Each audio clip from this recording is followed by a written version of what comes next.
Assalomu alaykum. Ikkinchi modul databaza darsligimizning keyingi qismiga xush kelibsiz. Bu darsda siz bilan databaza grouping funksiyasini ko'rib chiqamiz. Demak, boshladik.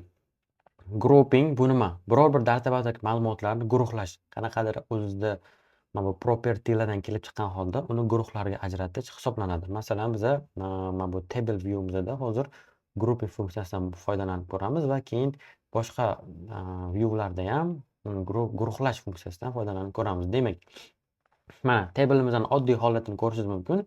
Bu yerda mana tableda tasklar, mana task nomi, muhimlik darajasi, bo'limlar bor. Ya'ni mana bu tepadagi qism sizlar bilan oldingi darslarda o'tganimizdek, bu propertylar, ya'ni biror bir ma'lumot turi hisoblanadi. Endi mana shu turlardan kelib chiqqan holda bu ma'lumotlarni guruhlarga ajratishimiz mumkin va buni qanday qilamiz? Mana bu 3 ta nuqtani bosish orqali mana bu yerda ko'rishingiz mumkin. Layout, property, filter, sort and group funksiyasi bor. Group ya'ni guruhlash. Bu yerda mana ko'rishingiz mumkin none turibdi, ya'ni hech qaysi. Bu yerga kiramiz va bizga mana shu mana ko'rishingiz mumkin propertylarimizdan tanlash imkoniyatini beryapti.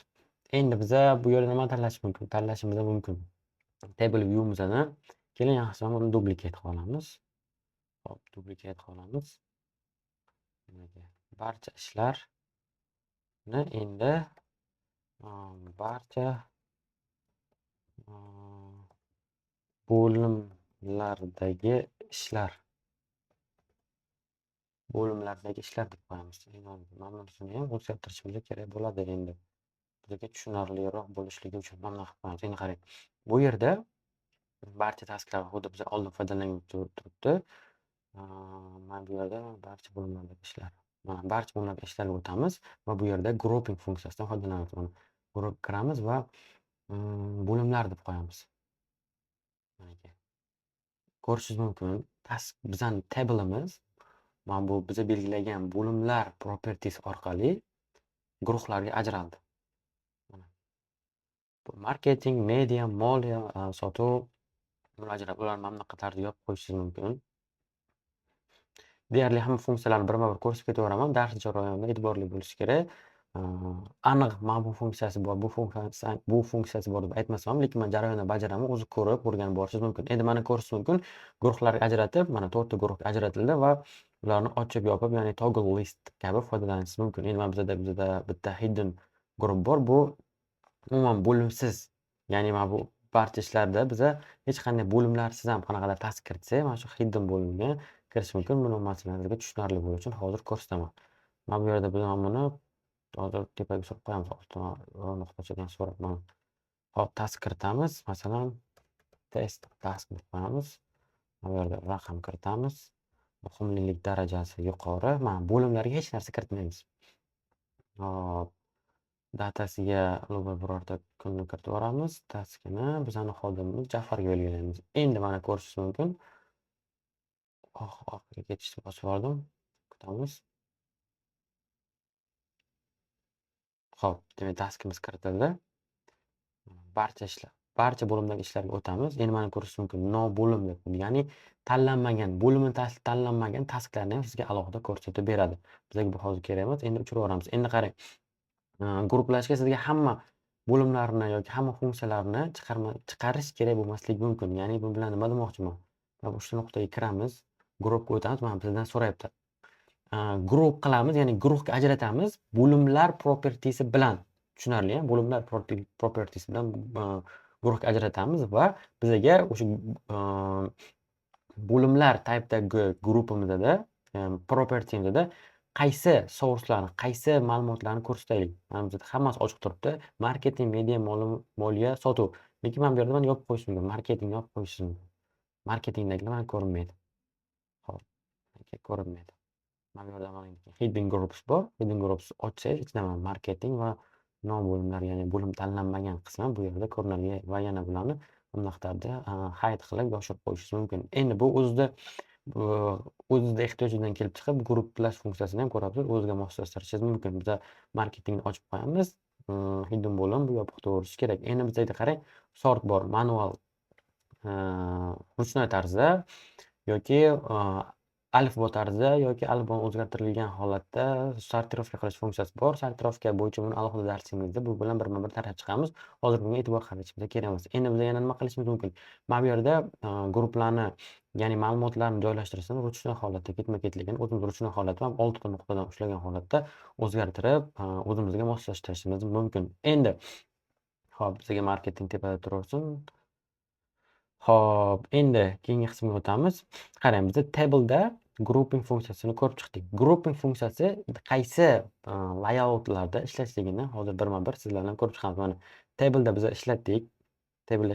Endi keyingi anaqa biz mana board viewda ishlatib ko'ramiz. Mana board view'imizda ko'rishimiz mumkin. Bu ish jarayonlari bo'yicha bo'lingan board view hisoblanadi. Ya'ni bunga barcha tasklar qanaqa holatdaligi, ya'ni statusi bo'yicha bo'lingan. Bu yerda ham grouping funksiyasidan foydalanishimiz mumkin. Lekin bitta narsaga e'tibor qaratish kerak. Hozir buni aytib o'tmoqman. Aynan board viewda mana qarang, ma'lumotlar o'zi ishlar hali boshlanmagan va jarayondagi va tugatilgan ishlarga qarab ular guruhlarga ajratilgan. 1, 2, 3 ta guruhlarga ajratilgan. Demak, biz bu yerda nima narsani bilishimiz mumkin?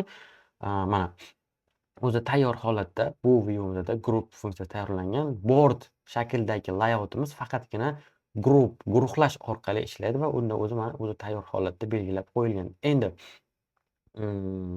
keyingi layoutga o'tamiz. Mana bizda hozir bular table, mana bu ham table, ish jarayoni board ko'rib chiqdik. Endi list. Bizda bilsangiz list borda barcha tasklar qaysi shaxslarga tegishliligi bo'yicha biza anaqa qilgandik. Bo'limlarga ajratib ko'rsatib property chiqargandik. Endi mana shu bu list layoutimiz hisoblanadi. List layoutimizda ham biz grouping funksiyasidan foydalanib ko'ramiz. Bu yerda grouping ni tanlaymiz. Biz qaysi property orqali guruhlashni bizga variantini beryapti. Biz masalan status bo'yicha qilib qo'yamiz.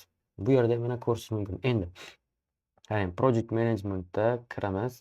Mana hali boshlanmagan ishlar bor. Bu ishlar kimga tegishliligini ko'rib tura olamiz. Mana jarayondagi ishlar bor. Bu ishlar kimga tegishliligini ko'rib tura olamiz. Bajarilgan ishlar bor. Bu yerda ham bu ishlar kimga tegishli ekanligini ko'rib tura olamiz. Demak, davom etamiz. Biz list view'ni ko'rib chiqdik. Kalendar view'da biz anaqa ishlata olmaymiz. Mana grouping funksiyasini ishlata olmaymiz. Ko'rishingiz mumkin. Bu yerda group yo'q. Xo'p, davom etamiz. Biz boshqa view qo'shamiz. Qarang, tableda ishlata oldik. Tableda qarang, group funksiyasini tableda ishlatsa bo'ladi, boardda ishlatsa bo'ladi, listda ishlatsa bo'ladi va galereyada va timeline ishlatsa bo'ladi. Demak, biz timeline ochib olamiz va undan tashqari bitta gallery view ochib, unda ham grouping funksiyasi borligini sizlarga ko'rsatib o'taman. Demak, mana timeline kiramiz. Timelinega ham group funksiyasi bor. Group funksiyasini masalan bo'limlar bo'yicha yana ochamiz. Xo'p. Timeline o'zi bir murakkab, ko'rinishi qanaqadir qiyin hisoblanadi. Bu yerda hatto group funksiyasi qo'shgandan so'ng bu yanada murakkablashib ketganini ko'rishingiz mumkin. Endi mana yopib, ochib, bu yerda ham toggle sifatida foydalansak bo'ladi. Mana aka. Timelineda ham grouping funksiyasidan foydalansak bo'ladi. Buni o'chirib yuboramiz. Bizga kerak emas. Juda tushunarsiz, sal noaniq qanaqadir bizga view ko'rsatdi, lekin buni o'zida hozir bu funksiyani bilgan yozgancha o'ziga qanaqadir qulaylashtirib bemalol foydalanishingiz bo'ladi. Men hozir foydalanmadim degan bu umuman foydalanib bo'lmaydi degan ma'noni anglatmaydi. Endi galereyada ham grouping funksiyasidan foydalanib ko'ramiz. Demak, hop, galereyada nima bilan ajratishimiz mumkin? Galereyada muhimlik darajasi bo'yicha ajratamiz. Mana aka. Gallery view ko'rishingiz mumkin. Bu yerda hamma tasklar galereya holatda turibdi va ular mana guruhlarga ajratilgan. Endi qarang, gallery view'da ishlatib qo'ydik. Sizga biz barcha ishlarni bir joyga ko'rish, ularni samaradorligini oshirish bo'yicha bir muhim bir fishkani ko'rib chiqamiz, funksiyani ko'rib chiqamiz. Mana endi masalan ko'rishingiz mumkin, bizda ish jarayoni bo'yicha bizda board view bor. Bundan tashqari mana bizda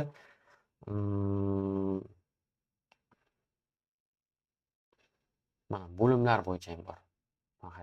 Bu board view'da bo'limlar bo'yicha ishlar ajratilgan. Lekin mana bu ish jarayoni view'imizda bu yerda jarayon, ya'ni boshlangani, boshlanmagani, tugallangani ajratilgan. Endi biz shu yerda yana bir grouping funksiyasidan foydalanib, mana shu ikkita view'imizni bitta holatga keltirish mumkin, ya'ni bir joyga jamlashimiz mumkin. Bu qanaqa bo'ladi? Masalan, bu faqat board view'da ishlaydi. Board view'da biz sizlar bilan tushunib o'tdik. Board view o'zi grouping funksiyasi orqali ishlaydi. Bu avtomatik tarzda boardda grouping funksiyasi ishlaydi. Endi aynan board view'da subgroup, ya'ni qo'shimcha tarzda guruhlash funksiyasi bor. Bu yerda biza masalan, yana qarang, bular jarayonni ko'rsatadigan view'imizni biza endi bo'limlarni alohida ko'rsatadigan, bo'limlardagi tasvirlarni alohida ko'rsatadigan view bilan birlashtiramiz. Demak, mana bu yerda subgroup bosamiz va bu yerda mana bo'limlar qo'shamiz. Endi ko'rishingiz mumkin. To'xtang, bir narsa qilamiz.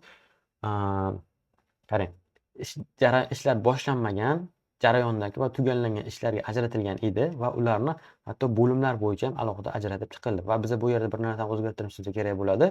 Ko'rish mumkin.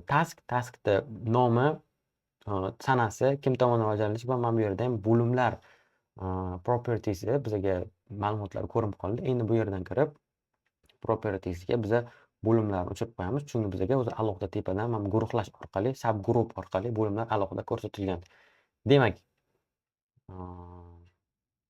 bularni qisqacha yopib qo'yamiz. Bizaga yaxshiroq, osonroq ko'rinish bo'lishi uchun mana ko'rish mumkin.